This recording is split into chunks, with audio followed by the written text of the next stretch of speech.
What's going on, everyone? This is DJ Patrick Scientific, and we have a special guest. Hey. Carly Shea, how you doing? Hey, Patrick, how's it going? What's up? I'm doing well. For all those that don't know, this is the Audio Infusion on WEAA 88.9 FM, and we have a special guest that we're going to interview. Her name is Carly Shea, and we've played her music on the show. We played it at the 1 o'clock and the 4 o'clock hour. My man K. Teray is here too. How you doing, buddy? Hey, what's up, man? How you doing? How you doing, sis? Hey, I'm good. What's up? It's good. All right. So, over the past 6 months, we've been playing a lot of your music. So, we'll start off with the initial question. This is just to let everyone know, this is our interview with Carly Shea. We're going to talk to her for around 20 minutes or so and play a couple of her tracks too. And I'm sure Devere is going to play something a little later. So who is Carly Shea? Who am I? Well, the 10 seconds I'm a little stuffy because I'm a little sick, but generally, I'm a New York-based musician. I'd say more pop R&B, and my songs are about, the classic heartbreak, the, soul-searching stuff, but then, some lighthearted stuff as well. But yeah, I've just been out here doing my thing, and it's been a good year so far. That's good. What color is your hair? Right now it's blonde. used to be red. Naturally it's light brown, but I try to keep it spicy depending on the month. Hey, Carly, let me jump in and ask you. I love your music. How long have you been singing? How long have you been in the craft? Thank you. I've been songwriting for, cliche, but my whole life. But I really started recording, I want to say 7 years ago. And then I never released my stuff until COVID. And you know how it was. Everything was kind of quiet and whatever. And I said, you know what? Why am I holding on to this stuff? I just want to share it with the world. So I put it out there, and then, I had a family member get sick, and I stopped releasing, and then I just got back into it, I want to say 2 years ago. Okay. So, yeah. Yeah, I know I've heard of some stuff that was out before we got your initial string of songs that you've been putting out. Uh-huh. So, let's talk about your early influences. Like, who inspired you to sing? Or when you were a little girl, who were you just like, yeah, I like her, and you were just singing their songs? You mean just growing up and listening to music? Yeah. I mean, I grew up. So I'm from a musical family. My mom's side originally was a rock and roll musician here in the city, and my uncle was a bassist. So I kind of grew up around that. But musically, I mean, I'm a big, yacht rock fan. I'm a big Steely Dan fan. I love Hall & Oates. I love more deep cuts like Beard and Barn, Pages. But then, other, classics like Sade, Levacero. I listen to more contemporary stuff too now, like Sabrina Carpenter and all that, Seal. So, I really love that kind of easy listening, something you can just have a nice glass of wine to and chill. Okay. So, yeah, that kind of inspired my work, I would say, just when I started writing, and just vocally, I have a softer voice, so I feel like I try to write within my range, and those kind of songs feel like they fit within what I feel, both I can do and want to do. Right. Okay, that's a very, how shall I say this? I want to say smart thing to do, because I know a lot of people try to do more than they can do. Yeah, I mean, you can always try to, and I always try to improve, I'm always trying to work vocally, but I think it's good to know kind of, I don't want to say know your lane, but it's good to kind of know where your vocals fit and where your writing style fits, and I think that after some trial and error, this stuff sounds different than what I used to make, which was definitely not within my lane. So. All right, so another question I have for you is, what is it like hearing your music on the radio? I've had it happen a couple of times. I think the first one that I heard was, I forgot which release. I think maybe it was Lovesick from a station in Barcelona, and it was really cool. It was a little surreal and also validating in a way, because you know how it is. You put a lot of work into your craft, and I think it almost feels like, all right, this isn't just a silly hobby. I can really share it, and also hoping that whoever is listening to my stuff on the radio or however you get your music, it's connecting with somebody, and that's the whole reason I make the music in the first place. Hey, Carly, I got a question for you. What is it like sort of performing live? And to add to that, we're in this blues post-election. What is it like performing live in the Big Apple, with the politics of the day? Yeah. I mean, so I guess like those feel like they're like two similar and separate things. I would say with performance, to be completely honest with you, I'm trying to get back into it because it's something I haven't.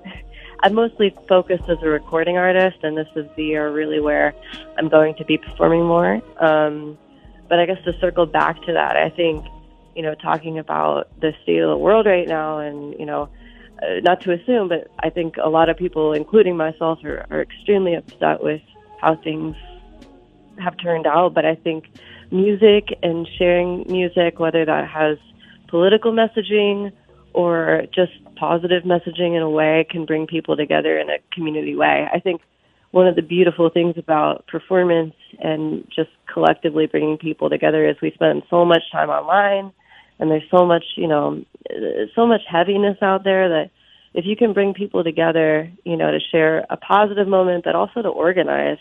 I don't want to get too political on here, but I do care a lot about figuring out ways to go up against, all the things that have been there before, but all the challenges that we have ahead with this new, administration and like all this. I'm sure I can't curse on here, but all this really, really bad stuff. Right. Thanks for not cursing. Yeah, of course. I'm not trying to get those fines for you guys, but you know how it is. Like it's just music and political, activism go hand in hand. Right. Okay. So we're going to get into one of your songs and come right back to you. Okay. Sure. Yeah. I'm going to ask Henry because it's not actually in front of me. What song do we have? Personal Pop Star. Yeah, that's an older song that you've done, right? Oh yeah, that's actually, I think I said Tears, but that one's even older than that. Yeah, that was when I was trying to, I guess, do more pop. Okay, so we're going to play a little bit of that just so people can know where you've come from. Yeah. And then we're going to put this on hold real quick and play a little bit of that, and then we're going to come right back, okay? Okay, sounds great. All right, Personal Pop Star by Carly Shea, and we're going to just play like around a couple minutes of it and then get back to the interview, all right? Hello, Carly, are you there? Hey, yeah, still here. Okay, so what did you feel when you heard that song? We were just. Oh my God. It was just like, it was it's great to hear stuff on the radio, but I was like, wow, like that was from a different time for sure. That was, I wrote that track. I wrote it with reason, but it was something I wrote, actually, I think on the floor of LAX when I was traveling back from a trip. And, it was cool because it was my first record that did get like a redistribution deal with a small label called 45 in the UK. But yeah, my sound is a little different now, I'd say. Okay. Well, speaking of that, you've got this new sound. You said your sound is different, and I think New York has been a big part of it. How has New York been an influence on your music? Oh, man. I think it's, New York is the place where all the stories happen that make me write the song. So, I love all the extremes of New York, both in good ways and bad ways, the characters you meet here, but also the sound of New York. It's the heart of jazz. It's the heart of a lot of R&B. We've got incredible venues. I was just at Sugar Bar the other night, and you just get so much inspiration from these great artists. So, you can't help but have it seep into what you write. Hey, Carly, I noticed that you mentioned jazz, and it kind of is close to classical music. Can you share if you're classically trained or? No, unfortunately, no. I'm not classically trained, although, now I'm trying to get better with vocal lessons and just doing things like that. But no, just coming from the ether, not sure. So you're just like raw talent. Raw with room for improvement. Yeah. It just right. comes from the soul. Yeah, and you'd explained a couple of your musical influences too, and I can see that how that starts you off in one direction, and then you realize what I can naturally do goes in a different direction. Yeah. It opens up. I think listening to things that I've made, and also listening like that track. I can hear building blocks of what I'm making now. and it's interesting to see like how your musical journey goes with what you end up writing. Right. So can you tell us a little bit more about your life outside of music and if that impacts the way you write your music? Yeah. So my life outside of music, New York it's a hustle and a grind, and I'm doing it by my bootstraps. I'm an independent artist and self-supporting, so it's like during the day I work kind of adjacent. I work as a modeling agent, so I current a division modeling agency. I don't know. It's entertainment adjacent, but I feel like in terms of how it inspires my music, I don't know if I should say this, but sometimes I feel like it restricts my music a bit because it feels like it's a very time-intensive job. And, there's a lot of great things. I love, helping people build careers, but sometimes it feels like I spend a lot of time doing that. So it's almost like the free moments that I get that are away from that are the times when I can be creative. You sound like a lot of people that like music and do music, but have other jobs as well too, because you got to pay the bills. You got to pay the bills. It's like it's interesting because I'll have moments like these moments, and these are like the great moments where you're like, okay, like things are possible. Or like earlier this year, I got on the Grammys ballot, the initial round, and it's like you get these great moments, but then you go home and you're like, I got to pay my rent. Yes. You gotta make it work. Not everybody, if you love it enough, you find a way. Yeah, that's a very, very thing. So can you describe the evolution of your music? Yeah, sure. So, I think like with Personal Pop Star, which we just heard, I was trying to fit more into, I don't want to say kind of like a hyper pop sort of angle. Like there's this girl Slater I was listening a lot to, or you might even say like now like a Charlie XCX, like what I was trying to sound like. And it kind of missed the mark in that way. But then I was like, you know what? I started writing other tracks, and then I went into, I think my song Problems was really the first record that I released where I was like, okay, like this is kind of it. So it just has a lot more of the influence of what I listen to, which is mostly R&B and a bit of pop. And then, the stuff I'm writing now and the stuff I have coming out soon is all kind of in that vein where, it has that R&B kind of feel to it, a little less that hyper pop sound. Yeah, when we got your music, we got it, and it said alternative R&B. Do you think that fits? I think so. It's interesting because I feel that's what it is. But like circling back to when I got on the ballot, it was listed for pop. My tracks feel like this, which I guess it's pop alternative R&B. But I feel like I listen to so much R&B. I like to think it fits in that pocket. Right. So one other thing, and since you're doing some R&B stuff, have you ever thought of getting some remixes?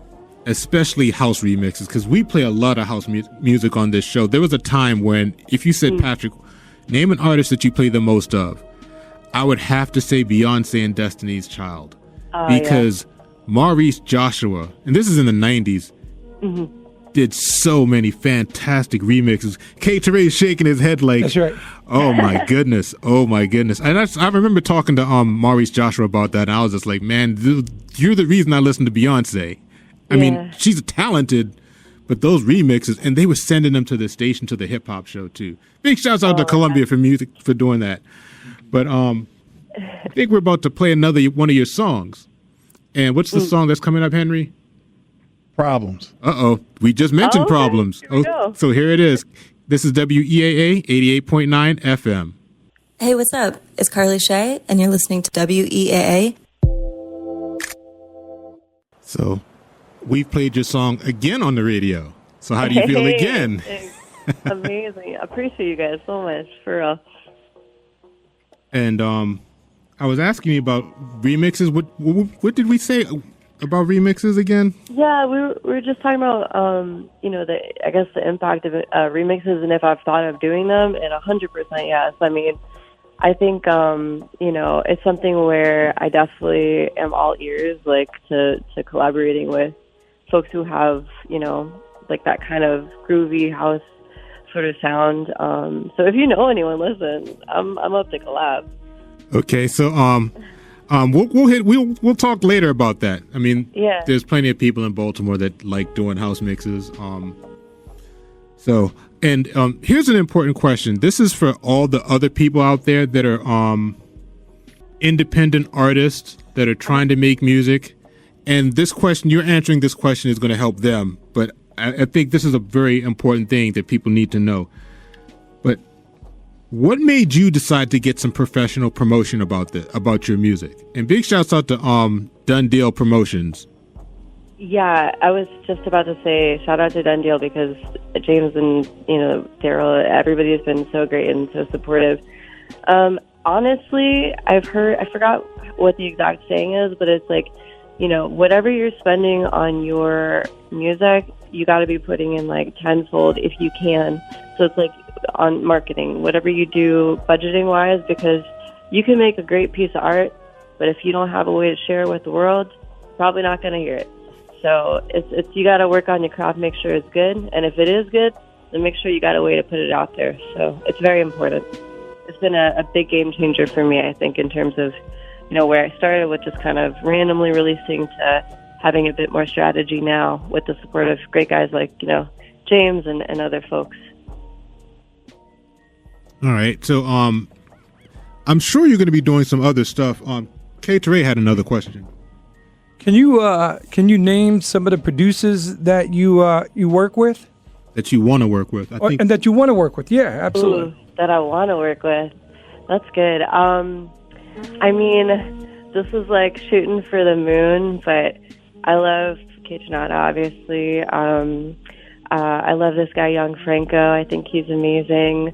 Budgie is so good. I don't know if you guys have heard any Budgie, but he's amazing. And then, man, there's someone that, I think his name is like Machine Head or something. He works with Rochelle Jordan, who's incredible as well. But yeah, those are a couple of them. I mean, and then I guess there's, bigger ones as well, but those are kind of the more niche that I'd love to dig into. Okay, so before we go, do you have any plans for 2025? Because you've put out a couple of singles this year. Like, is there a full-length LP coming out? It's definitely something I'm looking at towards the end of the year. I think for me, my strategy right now has been singles because as an independent artist, it's just been a little more, made more sense economically. But yeah, that is a goal towards the end of the year. But I do have, at least, I want to say 5 more singles I want to release this year. I've got videos ready to go. My next track is going to be called Holiday. So you guys can keep an eye out for that in the new year. And then, I got a bunch more on my sleeve too. All right. So, how can people book you? How can people book me? You can go on my website or just DM me. So my website is heycarlyshea.com. And my email's on there, all that good stuff. And you can also just hit me up on Instagram, which is also just heycarlyshea. And let me know where you need me, and I'm there. That's fantastic. So is it only Instagram, or you have any other social media sites? Yeah. I'm on Facebook as well. It's also Carly Shea. I'm not really a big X-Twitter person, but I think I might have an account on there. And where else? YouTube. I mean, I guess, can you message on there? I mean, if you can find me there too. But those are my main social media kind of platforms. Okay. Is there a website for you? Or is that something? Yeah, it's heycarlyshea.com. So hey is in like hello, and then Carly Shea, like Shea is in the butter, .com. Right, not hey as in like in the barn.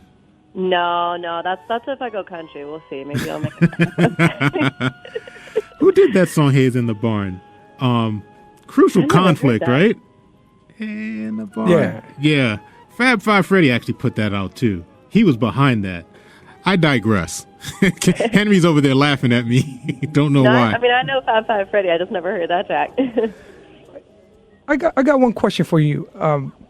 You sing a lot about love, and I like Love Sick, which is one of your recent projects.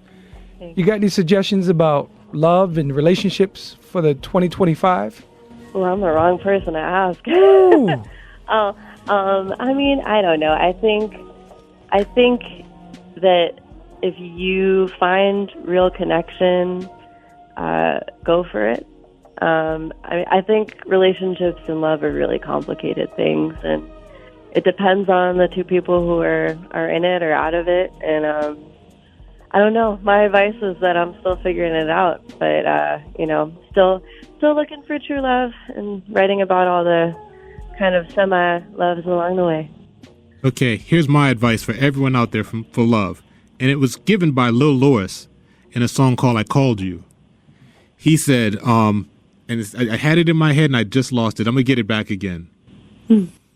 It was a one line. It was just like an incredible line.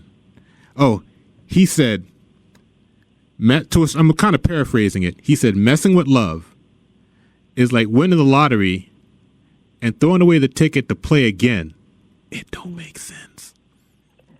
And I found my wife. I was like, I'm done. I'm not trying to do anything else. I'm done. So Astrid, I love you. I'm glad we're married, even though she puts up with me. Because, yeah, she puts up with me. But, I think I'm a decent guy. So it's good. So, Carly, thank you so much for talking to us. We're going to get some more of your music on later on in the show, maybe at 4 o'clock. We'll see if DeVera plays something. Yeah, I'm so appreciative of you guys for having me on the show. Shout out to Done Deal and shout out to you guys. I'm so appreciative. And, anyone listening out there, you know where to find me. It's Carly Shea, and appreciate all the support. Yeah, on Instagram, it's Hey Carly Shea, correct? Hey Carly Shea, yeah. That's me. And are you going to be doing any things in Baltimore or D.C.? Listen, it sounds like Baltimore is a scene, and I love D.C. D.C. has a great scene as well. I'm definitely all ears for it. I'm gonna look into it because I got to check out this house scene you were talking about. So I might be in Baltimore soon. Who knows? Yeah. All right then. We'll stay on the line. We'll talk a little bit more, and Henry's gonna I think we're gonna get into some hip hop. Okay. We're going to get into another Carly Shea song, Feel Like This. Okay, we're going to do that. Then we're going to get into some, I want to say pay some bills, and then we're going to get into some hip-hop. So we're going to do it like that. So stay on the line, Carly. All right. All right.